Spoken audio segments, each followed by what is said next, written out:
أعوذ بالله من الشيطان الرجيم بسم الله الرحمن الرحيم السلام عليكم ورحمة الله وبركاته إن الحمد لله تعالى نحمده ونستعينه ونستغفره ونعوذ بالله من شرور أنفسنا ومن سيئات أعمالنا من يهده الله فلا مضل له ومن يضلل فلن تجد له وليا مرشدا وأصلي وأسلم على سيدنا محمد صلى الله عليه وسلم إمام المصلحين وسيد المجاهدين وعلى آله وصحبه أجمعين أما بعد. Terima kasih pada Tuan Pengurusi majlis kita. Seterusnya kepada yang berusaha Profesor Dr. Kamil bin Ibrahim MKI dan seluruh penulis. Dalam gambar ada 21, nama ada 19 yang dicatatkan dalam poster. Seterusnya kepada yang memberi peringatan dan ilmu berkongsi kepada kita, Fadilah Ustazah Datuk Dr. Nur Hafizah Musa. Seterusnya kepada, saya nampak Datuk Ibrahim ada daripada PWS, dan Datuk-Datuk, tuan-tuan dan puan-puan, muslimin dan muslimat, orang-orang alim yang dirahmati oleh Allah Subhanahu wa taala sekalian. Pertamanya marilah sama-sama kita merafakkan rasa syukur kepada Allah Subhanahu wa taala di atas segala nikmat yang Allah berikan kepada kita. Alhamdulillah, kita juga bersyukur kepada Allah Subhanahu wa taala. Allah masih panjangkan umur dan usia kita sehingga saat dan ketika ini kita berada pada tanggal 8 hari bulan Zulqa'dah 1444 Hijrah. Kita berdoa kepada Allah Subhanahu wa taala agar segala amal soleh yang kita lakukan sebelum ini semuanya diterima oleh Allah Subhanahu wa taala. Allahumma amin. Begitu juga kita doakan penulis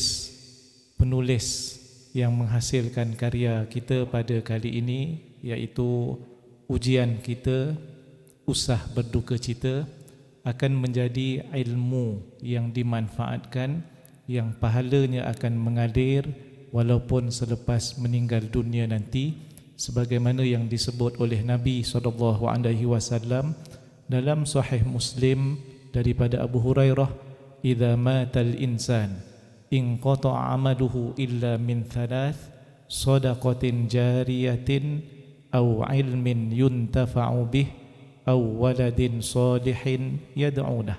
Apabila mati seorang manusia, terputuslah segala alam dia dengan alam dunia, selepas itu masuk ke alam barzakh, meninggal dunia, melainkan 3 perkara. Yang pertama adalah sedekah jariyah, yang majoriti para ulama menyebut ini adalah wakaf.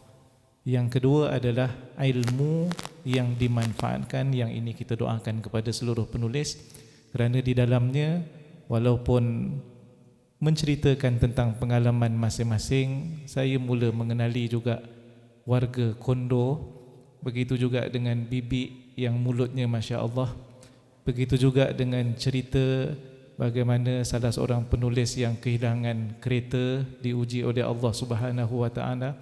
Pengalaman penulis juga yang kena jadi pengerusi surau dan jadi imam, begitu juga yang seterusnya. Itu mendekatkan saya kepada penulis-penulis dengan pengalaman masing-masing, yang semuanya mereka mengambil faedah yang baik untuk diceritakan. Mereka ingin dekat kepada Allah Subhanahu wa taala supaya mereka memberi manfaat. Maka inilah yang kita harapkan, au ilmin yuntafa'u bih. Dan yang ketiga adalah iaitu doa daripada anak-anak yang soleh, insya-Allah. Saya cuba sampai awal supaya saya mendengar ilmu, kerana bagi saya hanya melancarkan, tidak mendapat ilmu saya akan rugi. Sedangkan Nabi SAW duduk di dalam majlis ilmu. Amru bin Al-As radhiyallahu an meriwayatkan dalam Sunan Ibn Majah bahawa Nabi SAW satu hari keluar daripada salah satu bilik isterinya. Fadakhalal masjidah. Kemudian Nabi masuk ke dalam masjid. Faidha bihi halqatain. Didapati pada waktu itu ada 2 halaqah. Halaqah yang pertama, sebahagian para sahabat yang membaca Al-Quran, yaqra'una al-Qur'ana wa yad'una Allah, dan mereka berdoa kepada Allah Ta'ala. Halaqah yang kedua, mereka ini belajar dan ada yang mengajar, yata'allamuna wa yu'allimun. Kemudian Amru al-As kata, dia mendengar Nabi SAW bersabda, amma haula'i alladhina yaqra'una al-Qur'an wa yad'una Allah in syaa'a a'tahum wa in syaa'a. Berduka cita, sesungguhnya kalian adalah orang yang tinggi sekiranya beriman kepada Allah Ta'ala.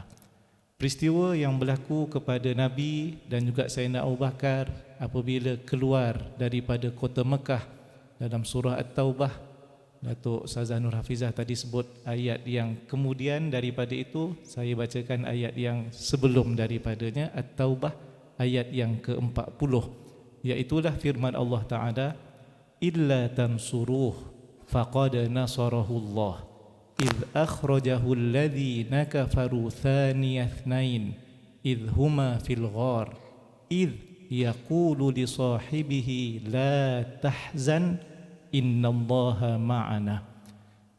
Kalau sekiranya kalian tidak membantunya, tidak membantu Nabi SAW, nescaya Allah sungguh telah membantunya. Bila 3 perkataan idh dinyatakan dalam ayat ini, idh akhrajahu alladhina kafaru thaniya ithnain, ketika orang-orang kafir mengeluarkan engkau wahai Muhammad berdua, iaitulah dengan Sayyidina Abu Bakar. Yang kedua, idh yaqulu li sahibihi la tahzan, ketika Nabi SAW menyebut kepada saudaranya, sahabatnya Sayyidina Abu Bakar, janganlah bersedih, innallaha ma'ana, sesungguhnya Allah bersama dengan kita. Dan yang terakhir iaitulah idh yaqulu li sahibihi la tahzan innallaha ma'ana, itu yang ketiga. Kemudian Allah turunkan ketenangan, ma'iyatullah, dan kemudian ketenangan ini satu yang Masya Allah. Dan semua penulis di hujung tulisan mereka saya dapati bertenang dengan apa yang Allah uji kepada mereka. Mudah-mudahan inilah sakinah yang kita harapkan. Yang terakhir, sebenarnya saya ingat disuruh melancarkan saja, rupanya kena bercakap juga sedikit. Jadi hampir-hampir saya berduka cita juga mula-mula tu. Tapi saya ingat tak sesuai lah untuk berduka cita dalam majlis yang kita disuruh untuk tidak berduka cita di dalam buku ini. Maka saya dapat bertemu dengan tuan-tuan dan puan-puan sekalian, datuk-datuk, para ilmuwan. Bagi saya elok rasanya untuk kita terus menjadi orang yang memegang kunci pintu-pintu kebaikan dan memegang kunci penutup kepada segala kejahatan. Ini berdasarkan hadis daripada Anas ibn Malik dalam Sunan Ibn Majah bahawa Nabi SAW bersabda, inna minan nas nasan mafatiha lil khair maghaliqa lisyarr wa inna minan nas nasan mafatiha lisyarr maghaliqa lil khair. Sesungguhnya dalam kalangan manusia itu ada satu golongan yang mereka ini menjadi pembuka kepada pintu kebaikan dan penutup kepada kejahatan. Dan dalam kalangan manusia ada satu lagi golongan menjadi pembuka kepada kejahatan dan penutup kepada kebaikan. Seterusnya Nabi bersabda, fatuba liman ja'alallahu ala yadayhi mafatihal khair wa wailun liman ja'alallahu ala yadayhi mafatihasy syarr. Maka beruntunglah orang-orang yang Allah Ta'ala jadikan di tangannya pembuka kebaikan, dan celakalah orang-orang yang di tangannya penutup ataupun pembuka kepada kejahatan. Na'udzubillah. Saya yakin dengan bimbingan Prof. Dr. Kamil bersama dengan rakan-rakan penulis yang difahamkan sebahagiannya baru dalam dunia penulisan.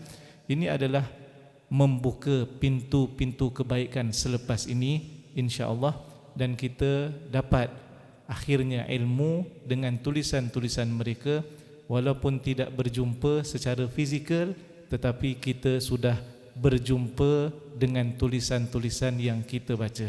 Sejujurnya saya dengan Prof. Dr. Kamil walaupun UiTM jarang bertemu, tapi cerita sampai, dan buku pertama yang menemukan saya dengan beliau adalah kecil tetapi signifikan, iaitu ketika nak sambung darjah PhD.